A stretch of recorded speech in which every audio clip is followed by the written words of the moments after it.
संसद के मॉनसून सत्र का 11वां दिन आज कांग्रेस का क्रीमी लेयर में संशोधन के लिए स्थगन प्रस्ताव। सरकार के वक्फ एक्ट में संशोधन बिल पर गरमाई सियासत।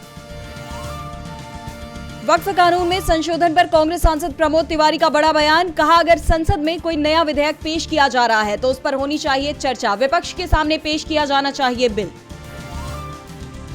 सपा प्रमुख अखिलेश यादव ने बीजेपी पर लगाया गंभीर आरोप। कहा, उपचुनाव से पहले षड्यंत्र रचना चाहती है बीजेपी। मुस्लिम को लेकर योगी की सोच को बताया अलोकतांत्रिक।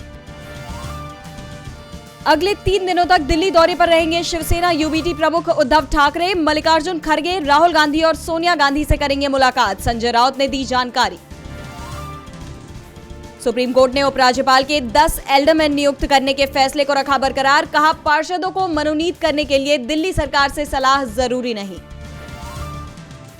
जम्मू कश्मीर से धारा 370 हटने के 5 साल पूरे होने पर कांग्रेस ने मोदी सरकार पर बोला हमला। कहा, black day for Jammu Kashmir. चुनावी रिजल्ट के 2 महीने बाद कांग्रेस ने नतीजों पर उठाए सवाल। लोकसभा चुनाव में 89 सीटों पर नतीजों में धांधली के लगाए आरोप। वोट फॉर डेमोक्रेसी की रिपोर्ट का दिया हवाला।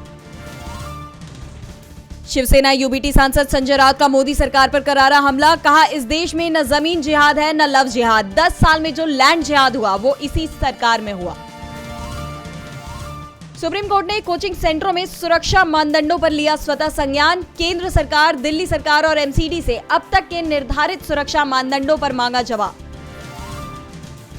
संविधान में संशोधन कर बदला जाए आरक्षण पर सुप्रीम कोर्ट का फैसला। बसपा सुप्रीमो मायावती की केंद्र सरकार से बड़ी मांग। कहा, आरक्षण को संविधान की 9वीं सूची में लाया जाए। बांग्लादेश में पीएम शेख हसीना के इस्तीफे की मांग को लेकर सड़कों पर उतरे हजारों लोग। प्रदर्शन में गई 100 से अधिक लोगों की जान। देश में लागू किया गया कर्फ्यू। ब्रिटेन में हिंसक प्रदर्शन, 150 से ज्यादा घायल। प्रवासियों का होटल फूंकने की कोशिश। ब्रिटेन में चाकू हमले में 3 बच्चियों की जान जाने के बाद गुस्से में आए लोगों ने होटल में की तोड़फोड़। पीएम स्टारमर बोले, हिंसा में शामिल लोगों को होगा पछताना।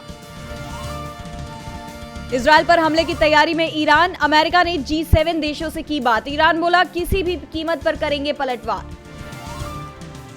ताइवान और चीन के बीच नहीं खत्म हो पा रहा युद्ध। ताइवान के चारों तरफ मंडरा रहा चीन। सीमा के पास फिर भेजे 9 सैन्य विमान और फोर्ट। ट्रंप के यू टर्न लेने पर भड़की कमला हैरिस। बोली, मुझसे डर गए हैं पूर्व राष्ट्रपति। हैरिस ने दिया था ट्रंप को एक न्यूज पर होने वाली बहस में शामिल होने का offer.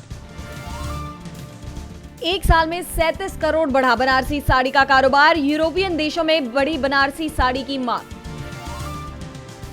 Bharat Oman FTA final होते होते अटका। बाजार तक पहुंच पर दोनों देश एक मत नहीं। एक चुनौती और भी। शटलर लक्ष्य सेन का मेंस सिंगल कैटेगरी का ब्रॉन्ज मेडल मैच आज। मलेशिया के ली जी जिया से होगा मुकाबला। शाम 6 बजे से खेला जाएगा मैच।